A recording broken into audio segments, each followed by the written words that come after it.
The notification sound pierced through the quiet of my Phoenix apartment at 11:23 p.m. on a Tuesday night in March. I was sitting cross-legged on my living room floor, surrounded by legal documents and highlighters, preparing for the custody hearing. That would determine whether I'd get to see my 8-year-old daughter Emma more than every other weekend. My phone buzzed against the coffee table, and I almost ignored it completely.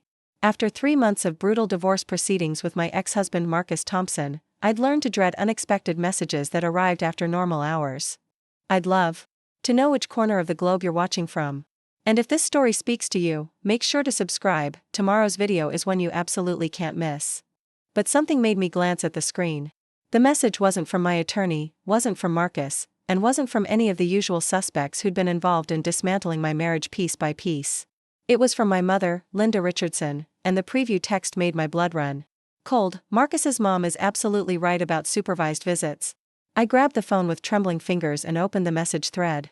What I saw in those first few seconds would fundamentally alter not just my understanding of my divorce, but my entire relationship with the woman who'd given birth to me 32 years ago. The message was clearly meant for someone else. My mother had accidentally sent me a screenshot from what appeared to be a WhatsApp group chat called Thompson Family Circle. In the screenshot, I could see my former mother-in-law, Patricia Thompson, writing detailed messages about my supposed mental instability, my alleged drinking problem, and her concerns about my ability to care for Emma safely. But what made my heart stop wasn't Patricia's vicious lies about me. It was seeing my own mother's responses, agreeing with every accusation, adding her own observations about my erratic behavior since the separation, and even suggesting that Marcus's new girlfriend, Stephanie, would be a better maternal influence for Emma. My name is Jessica Richardson Thompson, though I'd been fighting in court for 3 months to drop the Thompson part of my hyphenated surname. At 32, I thought I'd survived the worst thing that could happen to a person when I discovered my husband of 9 years cheating with his 25-year-old assistant. The betrayal had been devastating, but I'd found strength I didn't know I possessed.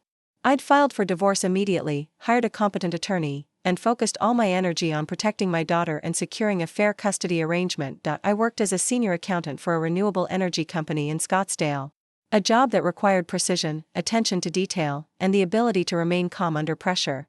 Those skills had served me well during the divorce proceedings, helping me document Marcus's financial deceptions and build a solid case for my attorney.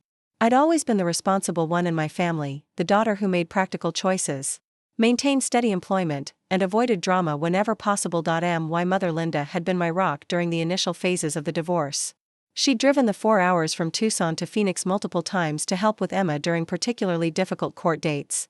She'd brought me groceries when I was too emotionally drained to shop, had listened to me cry about Marcus's betrayal, and had even offered to testify as a character witness if needed. Linda was 63, a retired elementary school teacher who'd raised me as a single mother after my father abandoned us when I was 7. I'd always believed we had an unbreakable bond forged by shared adversity and mutual support. The screenshot in my mother's accidental message shattered that belief completely. According to the WhatsApp conversation, Linda had been sharing intimate details about my emotional state with Marcus's family for weeks. She'd reported that I'd been drinking wine most evenings, though she failed to mention it was typically 1 glass with dinner. She'd told them about the night I'd broken down crying in her kitchen, but she'd omitted the fact that I was grieving the loss of my marriage and terrified about losing my daughter.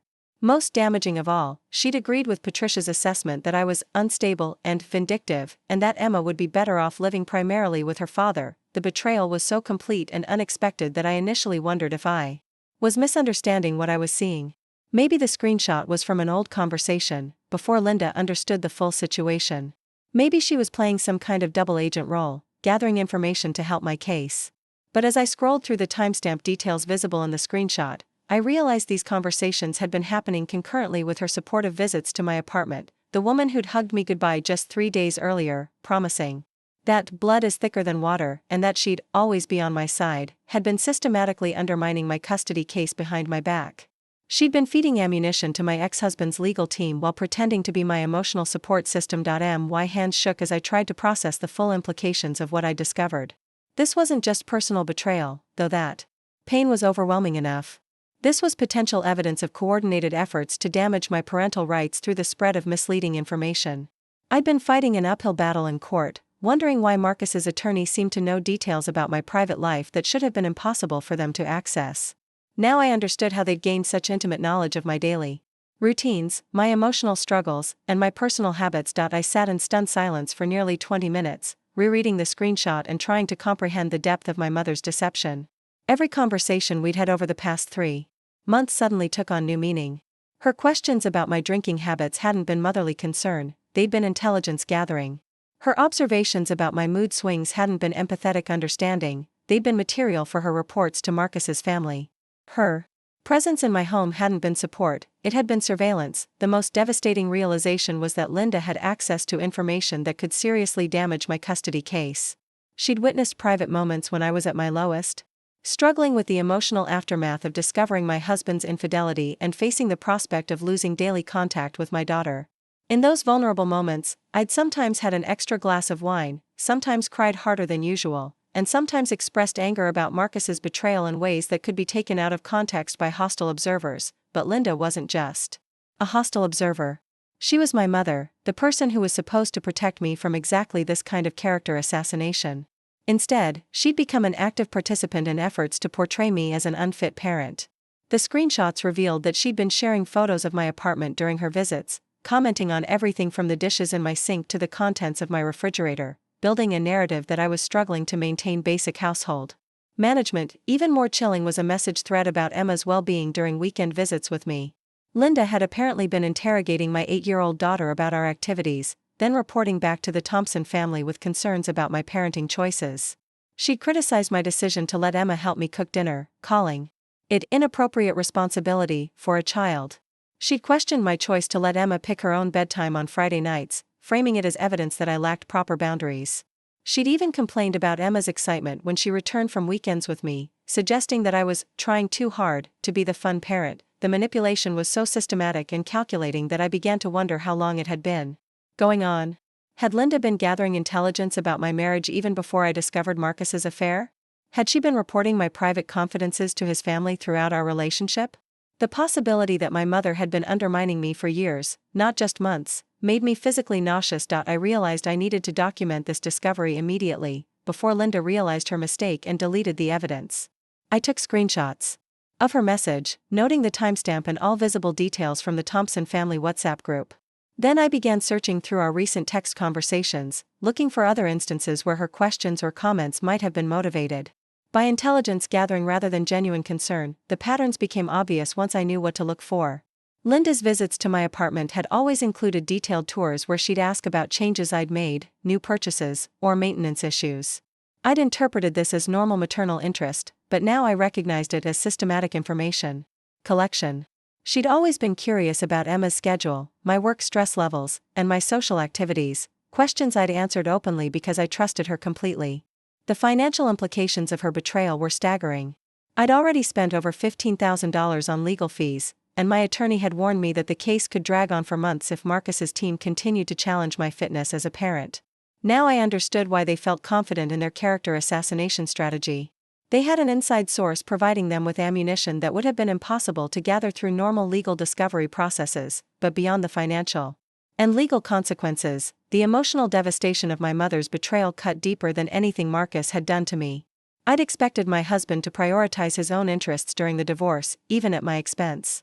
I'd never imagined that my own mother would actively work to help him take my daughter away from me. The loneliness hit me like a physical blow. I'd already lost my husband, my married social circle, and the financial security of our two-income household. Now I discovered that the one person I'd trusted to support me unconditionally had been working against me from the beginning. The isolation was complete and overwhelming. As I sat surrounded by legal documents in my quiet apartment, processing the magnitude of Linda's betrayal, I realized this discovery would change everything about how I approached my divorce case. The accidental screenshot wasn't just evidence of my mother's disloyalty, it was potential proof of coordinated efforts to damage my parental rights through the systematic sharing of misleading and out-of-context information. For the first time since Marcus had moved out, I felt something other than sadness or fear about the future. I felt the beginning of strategic clarity. My mother had given me an unexpected weapon in my legal battle, though she'd certainly never intended to do so. The question now was how to use this evidence most effectively to protect my relationship with Emma and expose the coordination between Linda and Marcus's family. The woman who'd been fighting desperately to prove she was a fit mother had just discovered that her biggest obstacle wasn't her ex-husband's legal team. It was her own mother, systematically feeding them information designed to destroy her case. But that same discovery had also handed her the key to understanding why her legal battle had been so much harder than expected, and potentially the evidence needed to turn the entire situation around. Sleep became impossible after Linda's accidental revelation.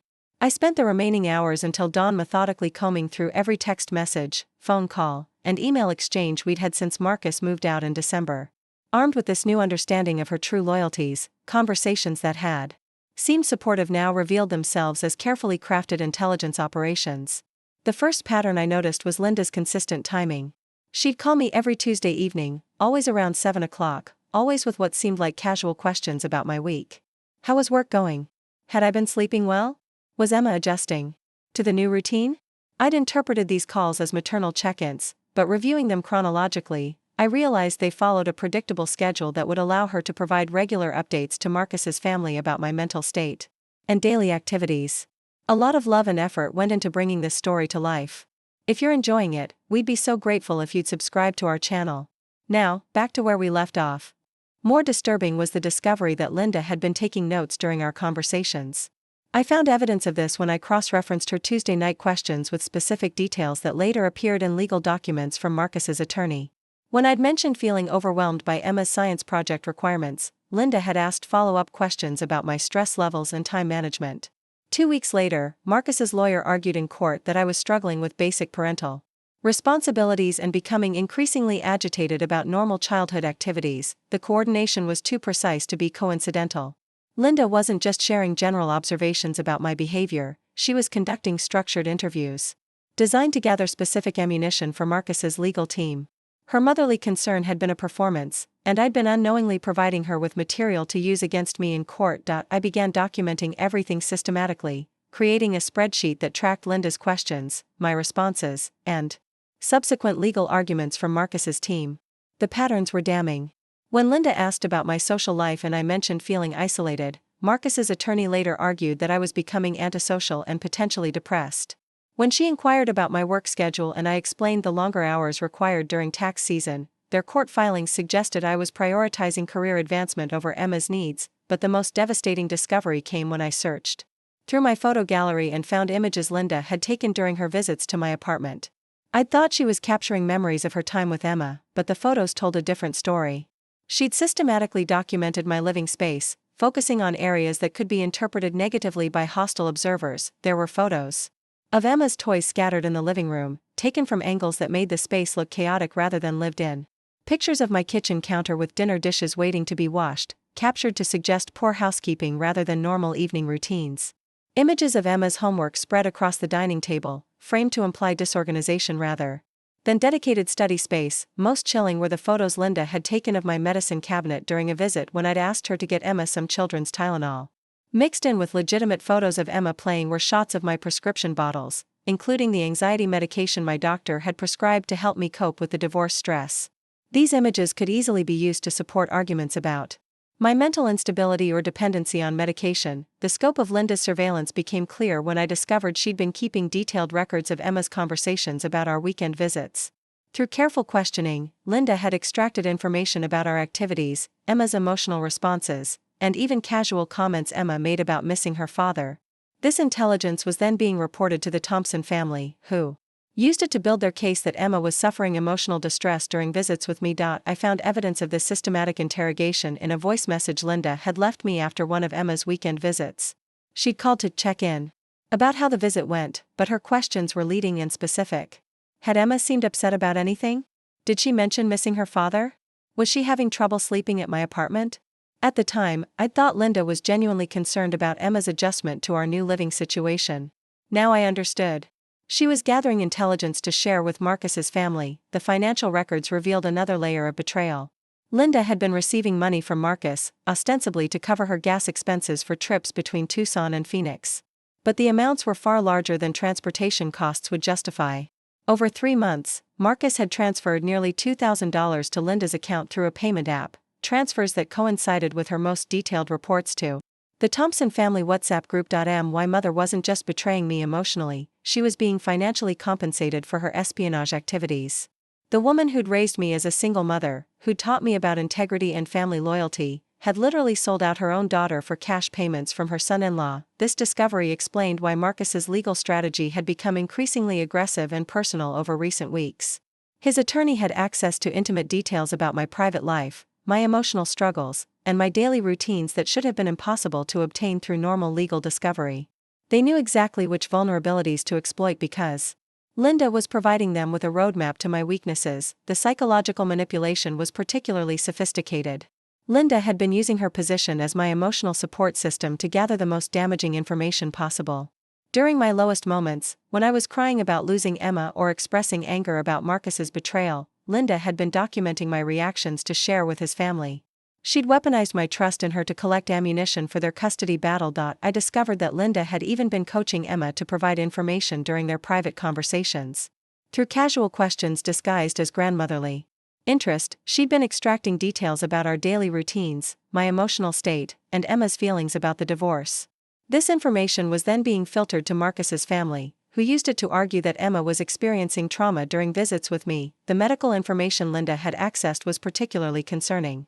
She'd accompanied me to a therapy appointment during my initial separation crisis, ostensibly for emotional support.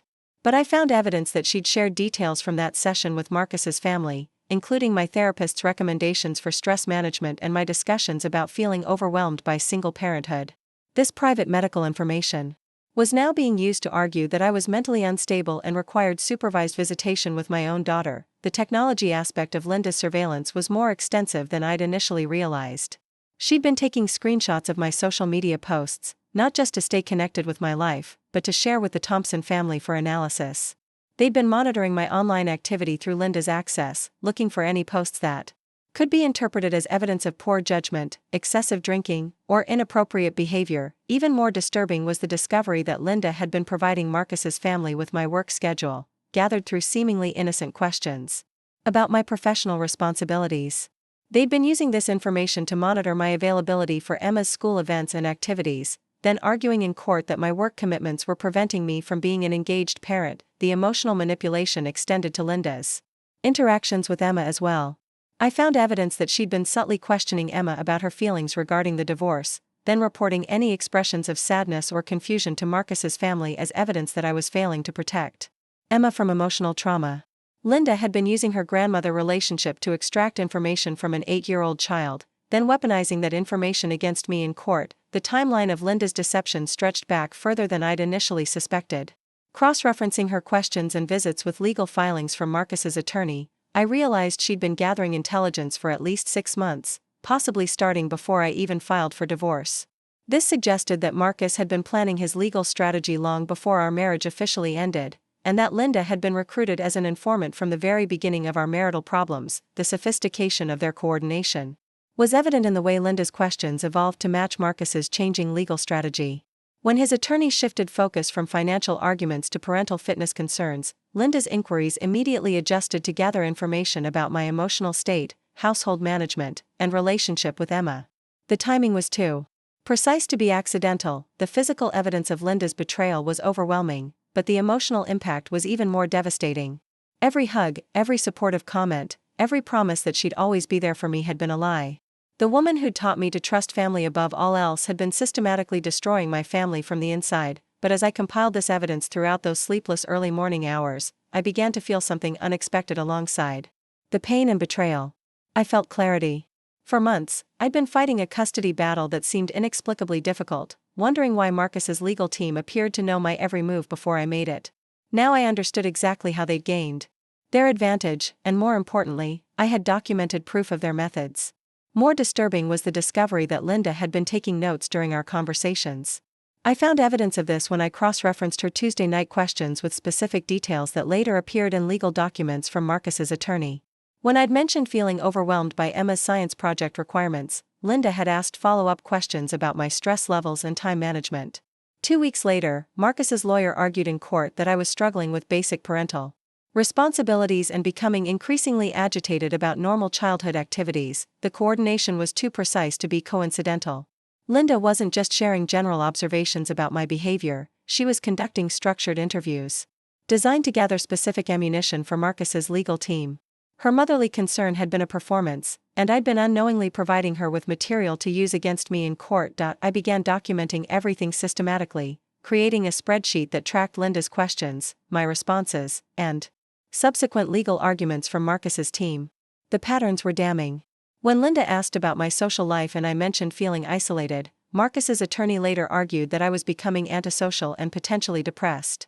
When she inquired about my work schedule and I explained the longer hours required during tax season, their court filings suggested I was prioritizing career advancement over Emma's needs, but the most devastating discovery came when I searched through my photo gallery and found images Linda had taken during her visits to my apartment. I'd thought she was capturing memories of her time with Emma, but the photos told a different story. She'd systematically documented my living space, focusing on areas that could be interpreted negatively by hostile observers. There were photos of Emma's toys scattered in the living room, taken from angles that made the space look chaotic rather than lived in. Pictures of my kitchen counter with dinner dishes waiting to be washed, captured to suggest poor housekeeping rather than normal evening routines.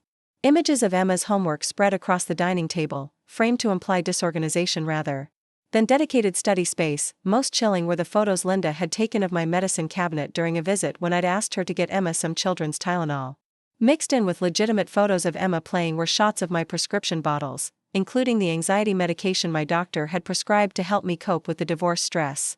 These images could easily be used to support arguments about my mental instability or dependency on medication. The scope of Linda's surveillance became clear when I discovered she'd been keeping detailed records of Emma's conversations about our weekend visits.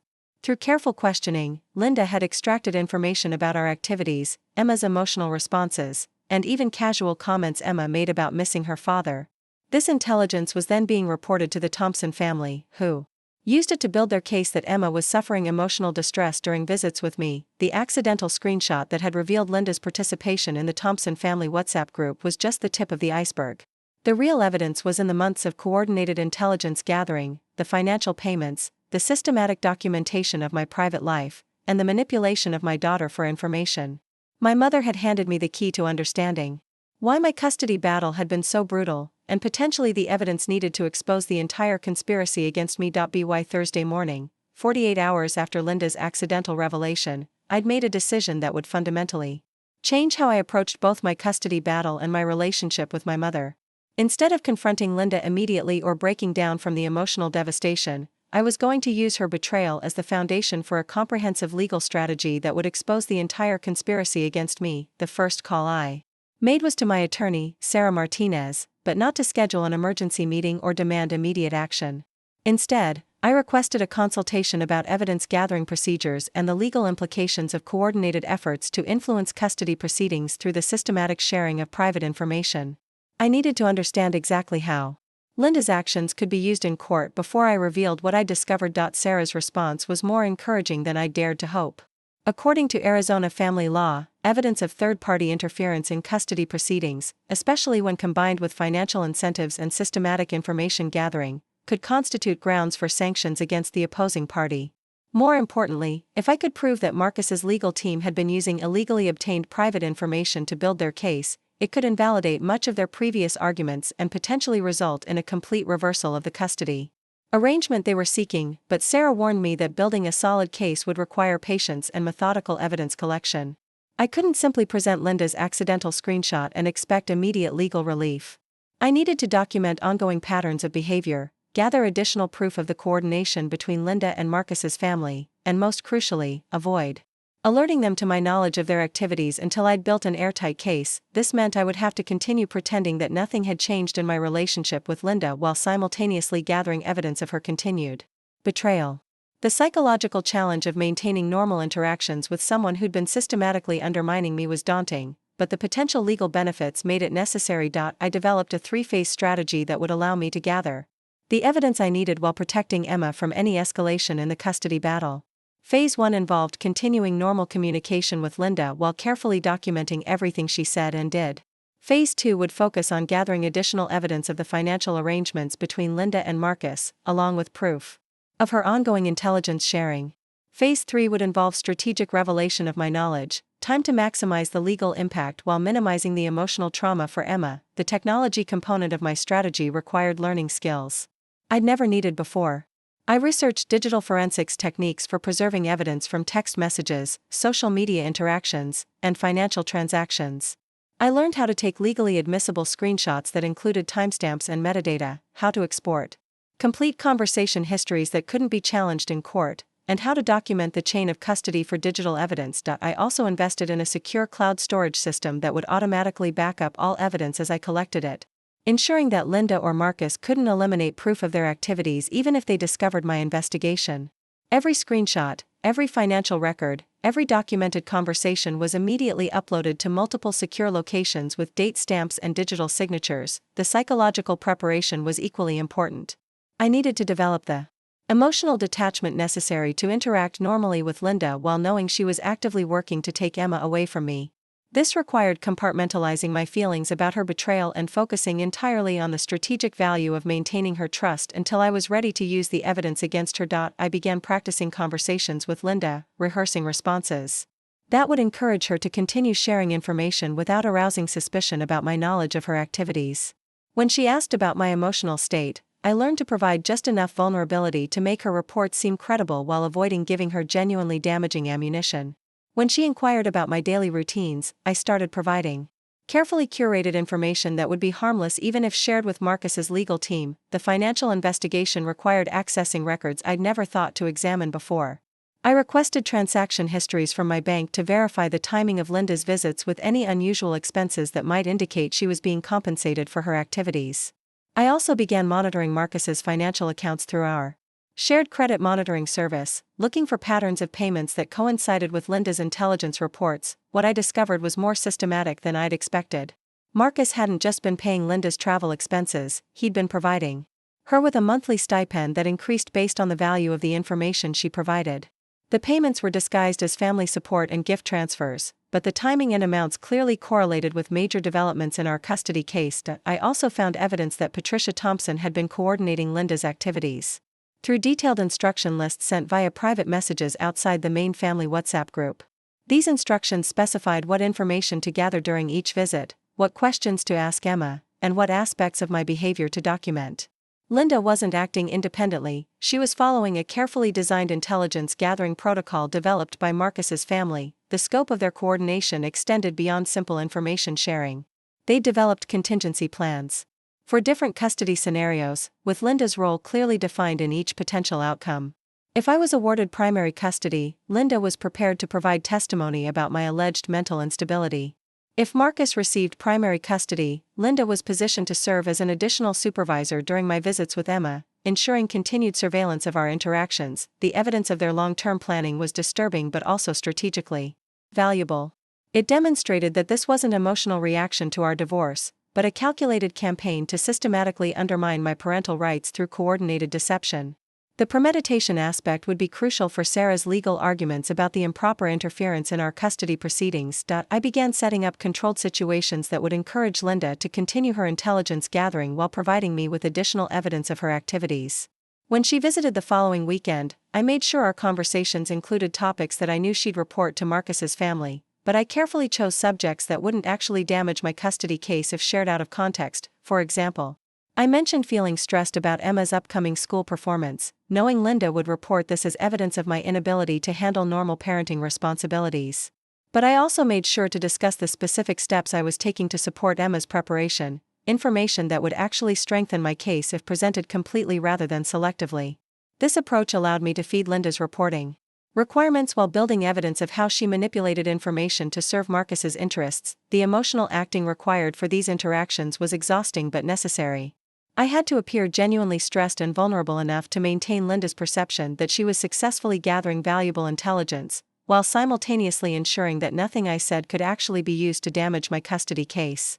Every conversation became a carefully choreographed performance designed to advance my evidence gathering without providing ammunition to my opponents. I also began documenting Linda's interactions with Emma more carefully, using discrete recording equipment to capture how she questioned my daughter about our activities and emotional exchanges.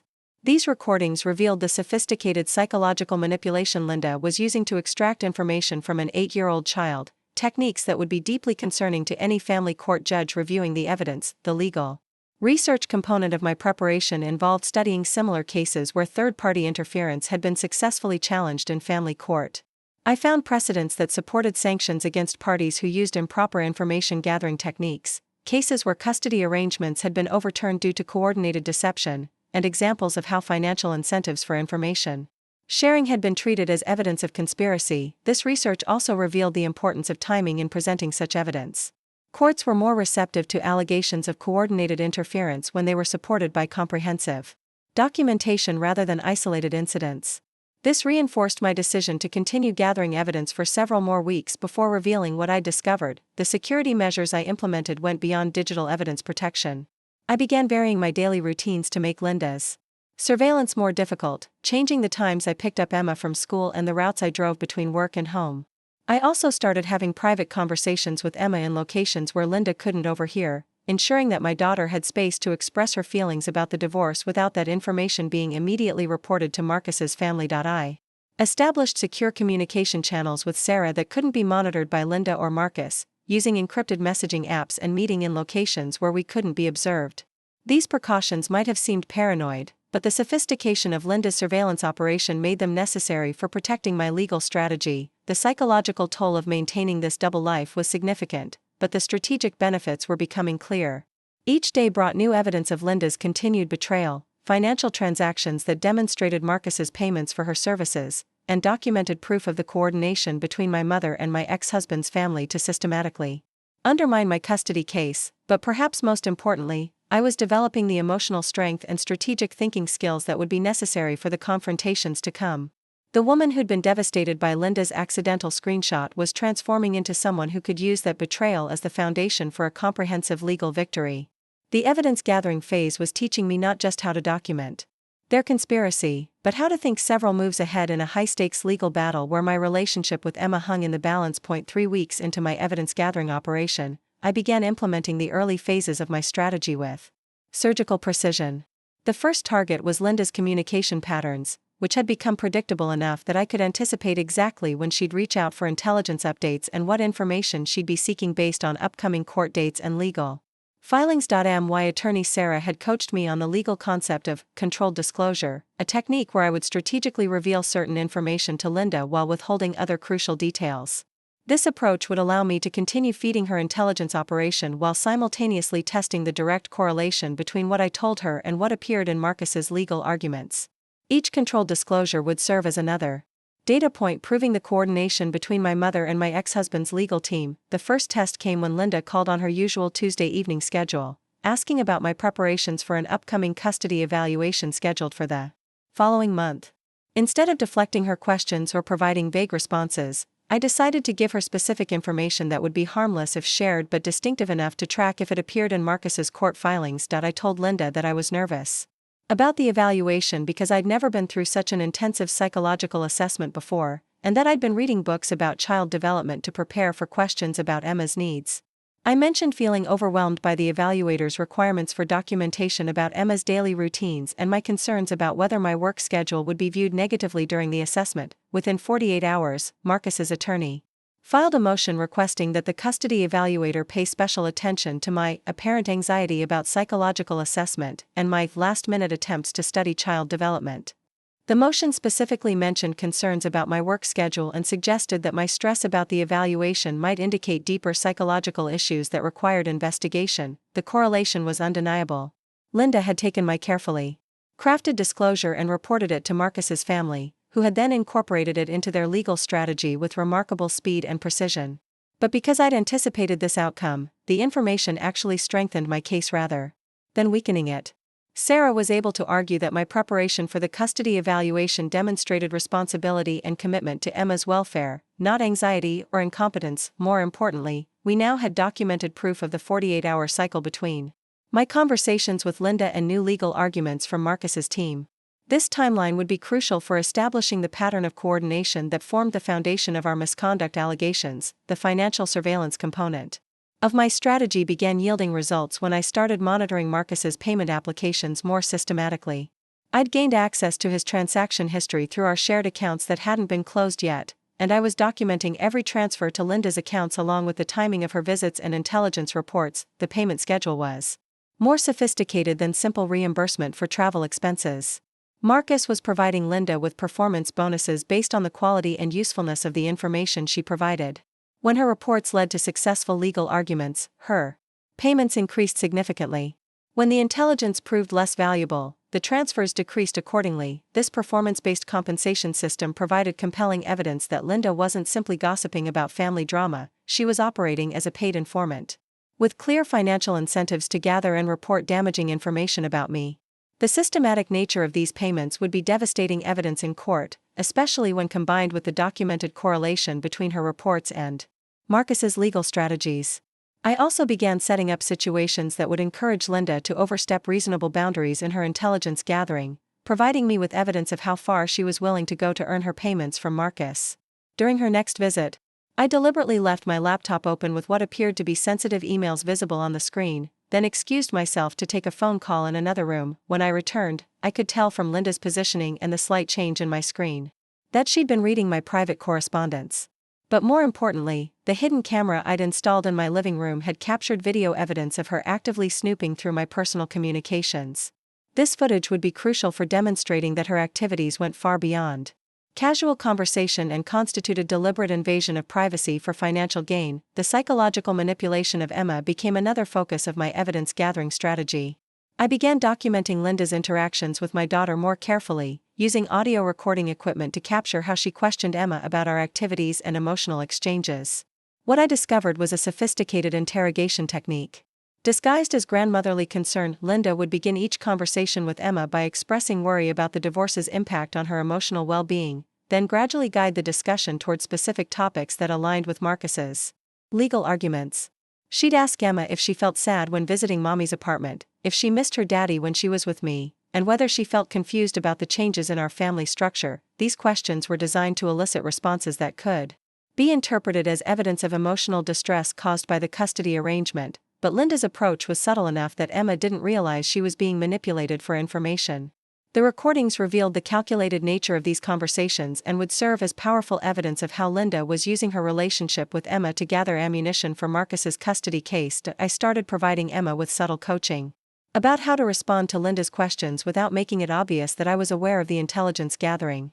I taught Emma that it was normal to miss different family members when they weren't around, but that missing someone didn't mean she was unhappy with her current situation. I also helped Emma understand that her feelings about the divorce were private and that she didn't need to discuss them with anyone unless she wanted to. This approach protected Emma from further manipulation while also ensuring that Linda's reports would become less useful to Marcus's legal team. If Emma's responses to Linda's questions became more balanced and less emotional, the intelligence value would decrease, potentially affecting Linda's compensation and revealing the financial motivation behind her activities. The technology surveillance component of my operation expanded when I discovered that Linda had been taking photos of my apartment during her visits, not just casual family pictures but systematic documentation of my living space that could be used to support arguments about my household management skills. I decided to use this pattern against her by strategically arranging my home environment to create misleading impressions. Before her next visit, I deliberately organized my apartment to look more chaotic than usual, leaving Emma's homework scattered across the dining table and dishes in the sink. But I also made sure to have evidence readily visible of positive parenting activities, like educational books we'd been reading together and art projects Emma had completed. When Linda took her usual surveillance photos, she'd be capturing images that would actually strengthen my case if presented in court. The legal strategy sessions with Sarah became more frequent and detailed as we accumulated evidence of Linda's activities. We developed a comprehensive timeline that correlated Linda's visits, her intelligence gathering activities, her payments from Marcus, and the subsequent legal arguments filed by his attorney. The pattern was so consistent and systematic that it would be impossible for Marcus's team to argue that the coordination was coincidental. Sarah also helped me understand the broader legal implications of what we were uncovering. The evidence of systematic third-party interference in custody proceedings could result not just in sanctions against Marcus and his attorney, but potentially in a complete reversal of the custody arrangement they were seeking. Courts took allegations of coordinated deception very seriously, especially when children were being manipulated as part of the intelligence gathering operation. We began developing contingency plans for different ways Marcus's team might respond once they realized I'd discovered their activities. If they attempted to deny the coordination, we had financial records and communication patterns that would contradict their claims. If they tried to minimize Linda's role, we had evidence of her systematic surveillance and the performance-based compensation she was receiving.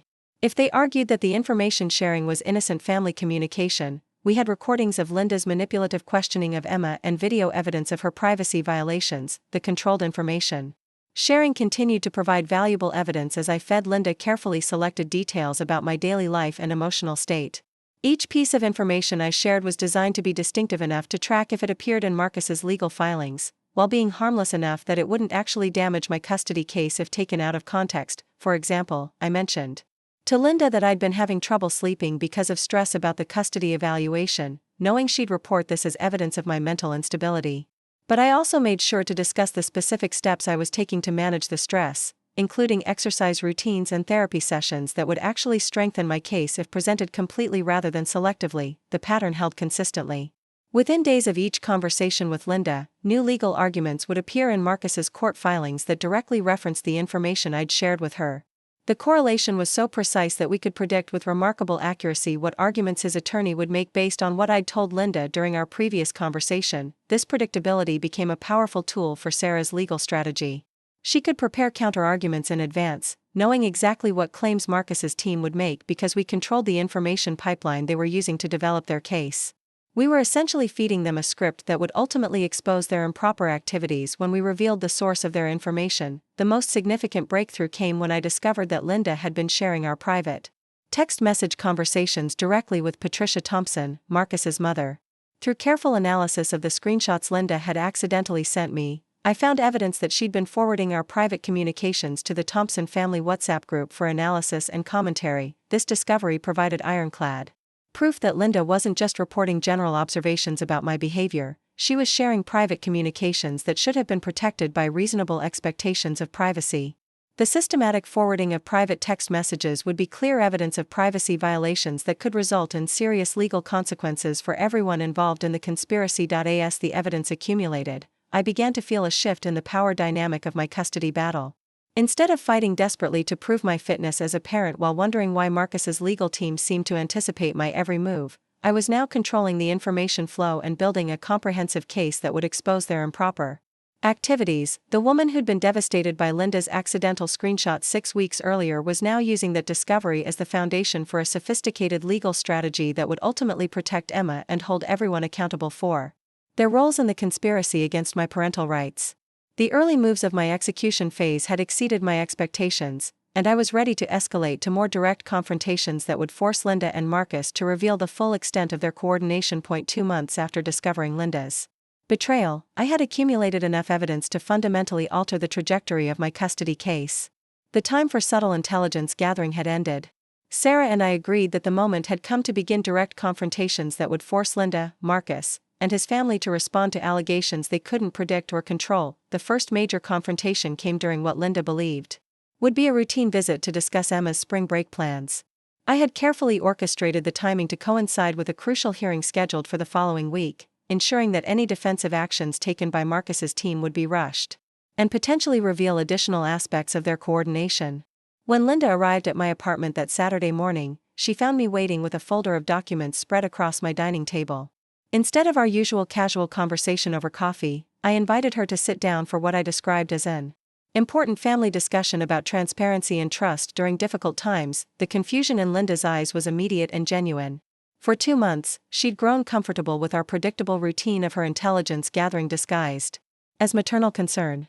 The formal setup and serious tone clearly indicated that something fundamental had changed, but she couldn't yet understand what or how much I knew about her activities. I began by thanking her for all the support she'd provided during my divorce proceedings, acknowledging how difficult it must have been for her to watch her daughter struggle through such a challenging time. Linda relaxed slightly, probably assuming this conversation would follow familiar patterns where I expressed gratitude for her presence in my life while sharing vulnerable information she could report to Marcus's family. Then I shifted the conversation in a direction she could never have anticipated. I explained that I'd been working with my attorney to ensure that all aspects of my custody case were being handled with complete transparency and legal compliance. I mentioned that Sarah had recommended reviewing all sources of information that might be relevant to the proceedings, including communications between family members that could impact Emma's welfare. Linda's body language changed dramatically as she began to understand that this conversation wasn't following the script she'd grown accustomed to controlling. Her questions became more careful and measured, and I could see her calculating how much I might know about her activities while trying to determine the safest responses to my increasingly specific inquiries. I asked Linda directly whether she'd been sharing information about my personal life with Marcus or his family, framing the question as a routine legal precaution rather than an accusation.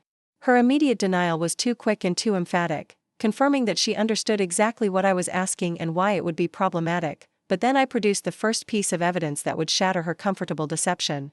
I showed her printed screenshots of the WhatsApp messages she'd accidentally sent me 2 months earlier, along with a detailed timeline correlating her visits with subsequent legal filings from Marcus's attorney. The documentation was comprehensive enough that denial would be impossible, but I presented it calmly and methodically rather than emotionally. Linda's reaction was everything I'd expected and more. The initial shock gave way to panic as she realized the scope of what I'd discovered, followed by desperate attempts to minimize her actions and reframe them as innocent family communication. She insisted that she'd only been trying to help everyone involved navigate a difficult situation, that she'd been worried about Emma's well-being, and that she'd never intended to damage my custody case. The justifications were predictable, but her acknowledgement of sharing information with Marcus's family provided crucial confirmation that I'd been correct about the coordination. Even in her defensive state, Linda was admitting to activities that would be devastating if presented in court as evidence of systematic interference in custody proceedings. I let her continue explaining and justifying for nearly 30 minutes, recording everything with my phone placed conspicuously on the table between us. Linda's explanations became increasingly detailed as she tried to convince me that her motives had been benevolent, inadvertently providing additional evidence of the systematic nature of her intelligence gathering and the specific information she'd shared with Marcus's family. When she finished her emotional appeal for understanding and forgiveness, I presented the financial evidence that would eliminate any possibility of claiming innocent intentions. The printed bank records showing Marcus's payments to her account, correlated with dates of her visits and intelligence reports, made it impossible to argue that her activities had been motivated by family concern rather than financial compensation. Linda's response to this evidence was even more revealing than her admission of information sharing. Instead of expressing shock at being caught or attempting to deny the payments, she immediately began defending Marcus's right to compensate her for travel expenses and time spent helping with family matters. Her defensive justification confirmed that she viewed her intelligence activities as legitimate work deserving of payment, rather than a betrayal of her daughter's trust. But the most damaging moment came when I confronted Linda about her manipulation of Emma for information. I played selected audio recordings of her questioning Emma about our activities, her feelings about the divorce, and her experiences during weekend visits with me. Hearing her own voice using sophisticated psychological manipulation techniques on her 8-year-old granddaughter seemed to finally break through Linda's defensive justifications. For the first time during our confrontation, Linda appeared genuinely shaken by evidence of her own behavior. The recordings made it impossible to deny that she'd been systematically extracting information from Emma through leading questions and emotional manipulation. Even Linda seemed to recognize that using a child as an intelligence source crossed ethical boundaries that couldn't be justified by concerns about family welfare. I gave Linda the opportunity to explain her actions regarding Emma, but her attempts at justification were weaker and less convincing than her previous defenses. She claimed that she'd been trying to ensure Emma's emotional well-being by understanding her feelings about the custody arrangements, but the sophisticated questioning techniques captured in the recordings clearly demonstrated more calculated intentions. The confrontation culminated when I informed Linda that all of this evidence would be presented to the court as part of my response to Marcus's custody filing. I explained that Sarah had advised me that systematic third-party interference in custody proceedings, especially when combined with financial incentives and manipulation of minor children, could result in serious legal consequences for everyone involved. Linda's reaction to this revelation was immediate panic. She begged me not to involve the courts in what she characterized as a family misunderstanding, promising that she would immediately cease all communication with Marcus's family and never again share information about my personal life. She offered to testify on my behalf in the custody hearing, to provide written statements supporting my parental fitness, and to do whatever was necessary to repair the damage she'd caused, but I'd learned too much about systematic deception and manipulation to trust promises made under pressure. Linda's desperate offers to help my custody case were motivated by fear of legal consequences, not genuine remorse for her betrayal. The same woman who'd been secretly undermining me for months was now offering to support me publicly only because she'd been caught and faced potential accountability for her actions. I told Linda that the time for private family discussions about her activities had passed. The evidence would be presented to the court regardless of any promises she made, because the systematic nature of her interference in my custody case required legal resolution rather than personal reconciliation. Her actions had moved beyond family drama into potential legal misconduct that needed to be addressed through proper channels. The conversation ended with Linda making increasingly desperate appeals for me to reconsider involving the courts, combined with threats about how this revelation would destroy our family relationships permanently. She warned that pursuing legal action against her would damage Emma's relationship with her grandmother and create trauma that would last for years, but these threats only confirmed that Linda still didn't understand the fundamental shift that had occurred in our relationship. The mother who'd betrayed her daughter's trust while systematically working to take away her granddaughter was now trying to use emotional manipulation to avoid accountability for her actions. The irony was perfect and completely lost on Linda herself. After she left my apartment, I immediately called Sarah to report the details of our confrontation and provide copies of the recordings from our conversation. Linda's admissions would be crucial evidence for our court filings, and her offers to switch sides in the custody battle would actually strengthen our arguments about the calculated nature of her previous activities. More importantly, Linda's panic about legal consequences suggested that she would likely warn Marcus and his family about my discovery of their coordination. This would trigger defensive actions that could provide additional evidence of their conspiracy while potentially causing them to make mistakes that would further damage their custody case. The major confrontation with Linda had exceeded all of my expectations for gathering evidence and establishing the foundation for legal action. But it had also confirmed that the systematic interference in my custody case was even more calculated and extensive than I'd initially realized. The woman who'd been working against me was now desperate to work for me, but only because she'd been caught and faced consequences for her betrayal. The escalation phase was just beginning, and I was prepared for Marcus and his family to respond with increasing desperation as they realized that their secret intelligence operation had been exposed and documented. The direct confrontations would only intensify from this point forward, but I now had the evidence and legal strategy necessary to hold everyone accountable for their roles in the conspiracy against my parental rights. The weeks following my confrontation with Linda brought changes that extended far beyond the immediate legal implications of exposing her betrayal. As Sarah and I prepared our comprehensive filing for the court, I began to experience a fundamental transformation in how I understood relationships, trust, and my own capacity for strategic thinking under pressure. The most immediate change was the complete restructuring of my support system. Linda's betrayal had eliminated what I'd believed was my primary emotional anchor during the divorce proceedings, but it had also forced me to develop genuine connections with people who supported me without ulterior motives. My colleague Rebecca Chen, who worked in our company's legal compliance department, had become an unexpected ally when I'd confided in her about the custody battle complications. Rebecca's background in corporate investigations gave her unique insights into documentation strategies and evidence preservation that complemented Sarah's legal expertise. More importantly, she offered support that felt authentic and unconditional, contrasting sharply with Linda's performance-based concern.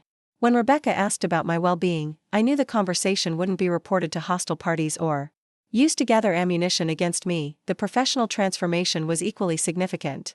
The skills I'd developed for gathering evidence and analyzing patterns of deception had direct applications in my accounting work, particularly in fraud detection and forensic analysis. My supervisor, David Mitchell, noticed the increased sophistication in my analytical reports and recommended me for advanced training in financial investigation techniques. This professional recognition came at exactly the right time financially, as the legal costs of my custody battle had been substantial.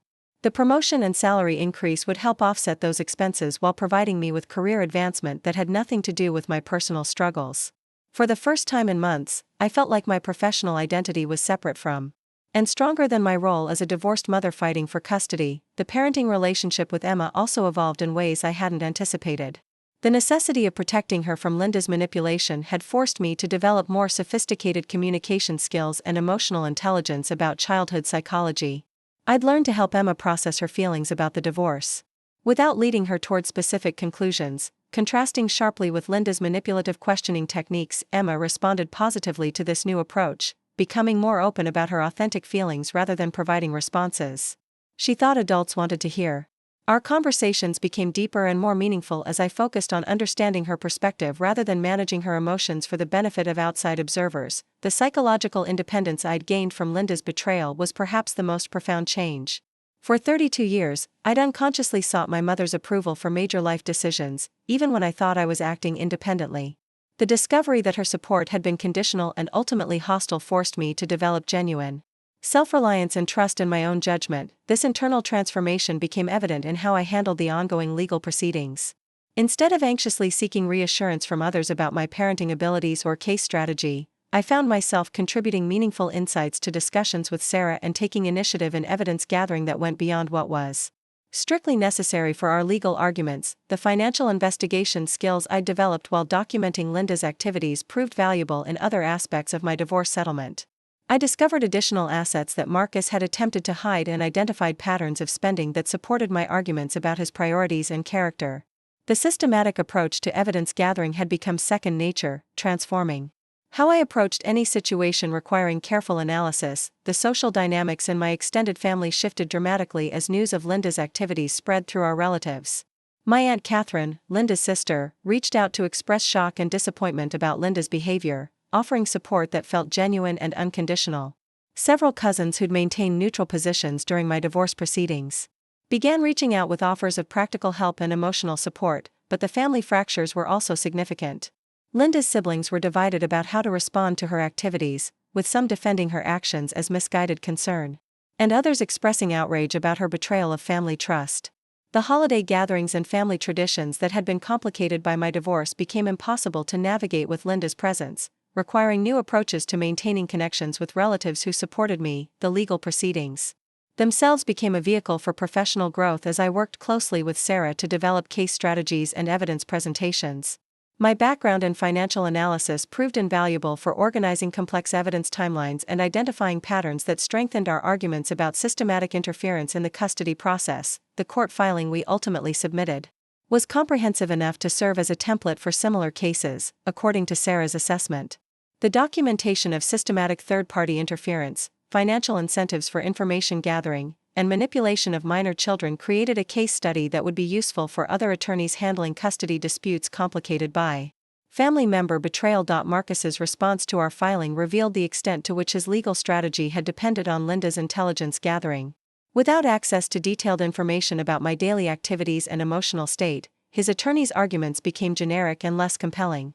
The shift was dramatic enough that Sarah began to feel optimistic about not just defending against his custody claims, but potentially securing a more favorable arrangement than we'd originally hoped to achieve. The custody evaluator assigned to our case expressed particular concern about the evidence of systematic manipulation targeting Emma. The recordings of Linda's questioning techniques and the documentation of how my daughter's responses were being used to support Marcus's legal arguments raised serious questions about the adult's priorities and judgment in handling the divorce proceedings. This professional validation of my concerns about Emma's well-being was emotionally significant beyond its legal implications. For months, I'd worried that my protective instincts about Linda's interactions with Emma were overreactions driven by divorce stress. The custody evaluator's serious concern about the manipulation confirmed that my maternal instincts had been accurate and appropriate. The technology skills I'd acquired for evidence preservation and digital forensics opened new possibilities for professional development.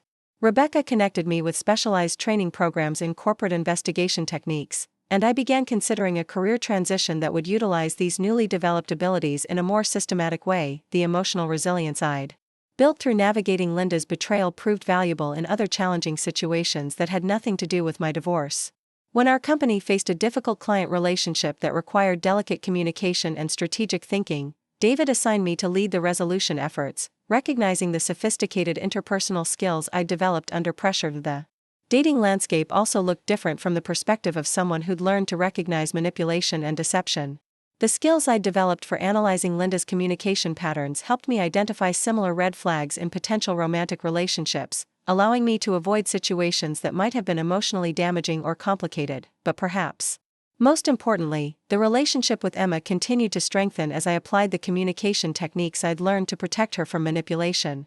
She began expressing more complex thoughts about the divorce and her feelings about our family changes, demonstrating that the safe space I'd created for authentic emotional expression was having positive developmental effects. The community connections I'd built through Emma's school activities became more meaningful as other parents recognized my resilience and emotional intelligence in handling difficult family circumstances.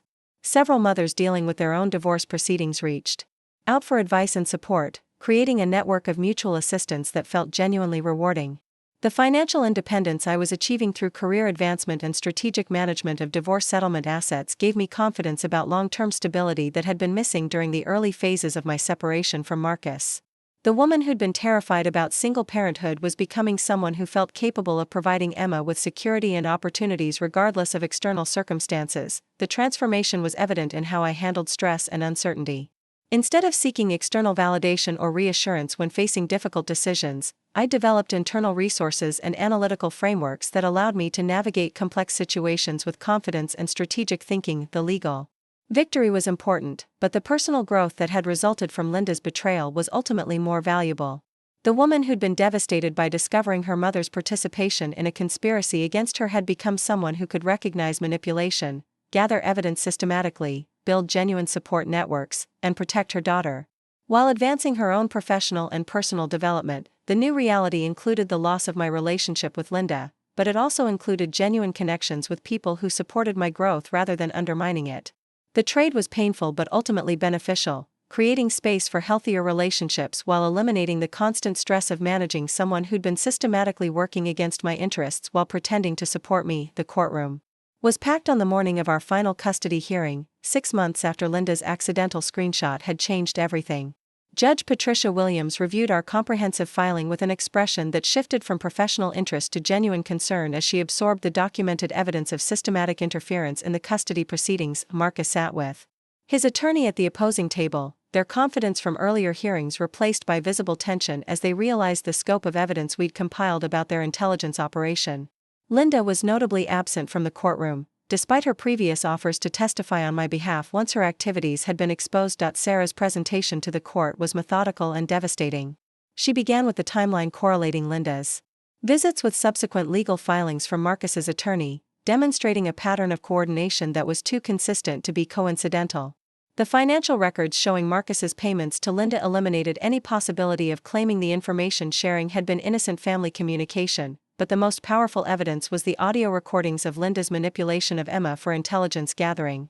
Judge Williams listened to selected excerpts with an expression of increasing disapproval, clearly recognizing the sophisticated psychological techniques being used to extract information from an 8-year-old child for use in legal proceedings. When Marcus's attorney attempted to minimize Linda's role and argue that the information sharing hadn't significantly impacted their case strategy, Sarah produced the controlled disclosure evidence that proved direct correlation between my conversations with Linda and subsequent legal arguments. The precision of the timeline made it impossible to deny that my private communications were being systematically weaponized against me in court. Judge Williams asked pointed questions about the financial arrangements between Marcus and Linda, particularly the performance-based compensation that increased when her intelligence reports proved useful for legal arguments.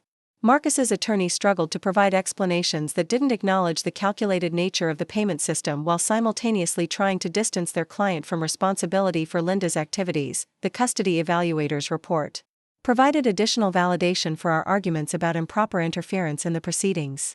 Her assessment explicitly criticized the manipulation of Emma for information gathering and raised serious concerns about the adult's priorities in handling the divorce. The evaluator recommended supervised visitation for any adult who had participated in using Emma as an intelligence source. When Judge Williams announced her decision, the relief was overwhelming but not surprising given the strength of our evidence. She awarded me primary custody of Emma, with Marcus receiving supervised visitation until he could demonstrate that he would not engage in or facilitate further interference in our co-parenting relationship. The financial arrangements between Marcus and Linda were specifically cited as evidence of coordination that violated the court's expectations for appropriate conduct during custody proceedings, but Judge Williams went further than simply resolving our custody dispute.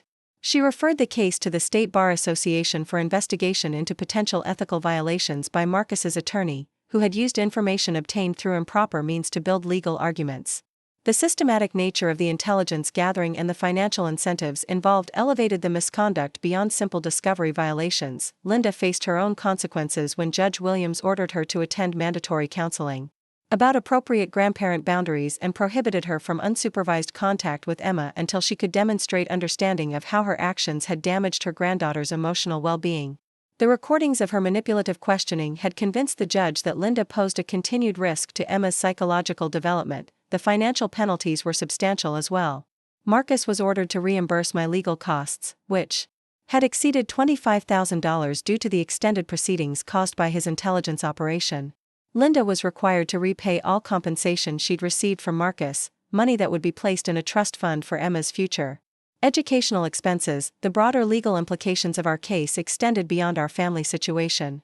Sarah informed me that our comprehensive documentation of systematic third-party interference in custody proceedings had attracted attention from family law organizations as a template for identifying and addressing similar misconduct in other cases. The precedent we'd established would help other parents who suspected that family members or friends were working against their custody interests but lacked the evidence or legal framework to address the interference effectively. Our case demonstrated that courts would take serious action against coordinated efforts to manipulate custody proceedings through improper information gathering and financial incentives. The professional opportunities that emerged from my experience were unexpected but rewarding. David offered me a promotion to lead our company's new forensic accounting division, recognizing the investigation skills I'd developed during my legal battle. The position came with a significant salary increase and the opportunity to help other businesses identify and address financial fraud and misconduct. Rebecca introduced me to a network of professionals who specialized in corporate investigation and compliance, leading to consulting opportunities that utilized my analytical skills and attention to detail. The systematic approach I'd learned for gathering and organizing evidence proved valuable in business contexts that had nothing to do with family law. Emma's adjustment to our new normal was remarkably positive, considering the upheaval she'd experienced during the divorce proceedings. The supervised visitation arrangement with Marcus eliminated the stress she'd been experiencing from being questioned about our activities, and she began expressing more authentic emotions about the family changes. Her relationship with Linda required careful management, but the court-ordered counseling was helping Linda understand how her actions had affected Emma's emotional security. The gradual rebuilding of their relationship would depend on Linda's ability to prioritize Emma's well-being over adult conflicts, something that would require ongoing supervision and professional guidance. The extended family dynamics continued to evolve as relatives processed the full scope of Linda's betrayal and its consequences. Aunt Catherine became a more significant presence in Emma's life, providing the grandmotherly support that Linda's actions had compromised. Several cousins expressed admiration for how I'd handled the situation and asked for advice about their own family conflicts. The dating landscape looked completely different from the perspective of someone who'd learned to recognize manipulation and deception in their most sophisticated forms. The communication skills I'd developed for protecting myself and Emma from hostile information gathering helped me identify genuine versus performative interest from potential romantic partners. When I eventually began dating again, the relationship developed on a foundation of authentic communication and mutual respect that contrasted sharply with the deception and manipulation that had characterized my marriage to Marcus. The experience with Linda had taught me to value consistency between public and private behavior, making it easier to recognize and appreciate genuine integrity.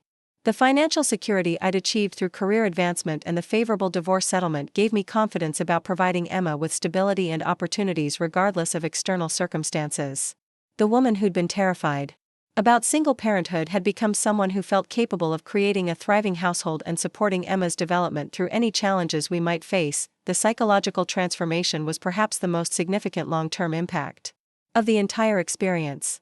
The woman who'd sought external validation for major life decisions had developed internal resources and analytical frameworks that allowed her to navigate complex situations with confidence and strategic thinking. The community recognition of my resilience and problem-solving abilities led to leadership opportunities in Emma's school activities and local organizations that focused on supporting families through difficult transitions. Other parents facing divorce proceedings sought my advice about protecting their children from manipulation and gathering evidence of misconduct that might affect custody arrangements. The legacy of Linda's betrayal ultimately became one of empowerment rather than devastation. The discovery that forced me to question everything I believed about family loyalty had led to genuine growth, stronger relationships, and professional success that exceeded what I'd achieved during my marriage. Emma would grow up with a mother who understood the difference between performative concern and authentic support, who could recognize manipulation and respond strategically, and who prioritized genuine well-being over maintaining comfortable illusions. The painful lessons learned from Linda's betrayal would protect both of us from similar deceptions in the future. The screenshots that Linda had accidentally sent me had revealed more than her participation in a conspiracy against my custody case. They'd exposed the difference between people who claim to love you and people who actually support your happiness and growth. Learning that distinction had been devastating initially, but ultimately liberating. Sometimes the most unexpected betrayals provide the most valuable education about human nature, relationship dynamics, and personal strength. The accidental discovery of Linda's activities had forced me to develop skills and insights that would serve Emma and me for years to come, creating a foundation for authentic relationships and genuine success that was stronger than anything I'd lost in the process. The woman who'd been fighting desperately to prove her fitness as a parent had become someone who knew her worth and demanded recognition of it from everyone in her life. The transformation was complete, and the future looked brighter than I'd ever imagined possible during those dark early months of discovering the depth of the deception surrounding me. Looking for more? We've got 2 amazing stories ready for you right on screen. If this one touched you, these are absolutely worth your time. Click to watch them now. And hey, subscribe and hit that bell to never miss our latest uploads.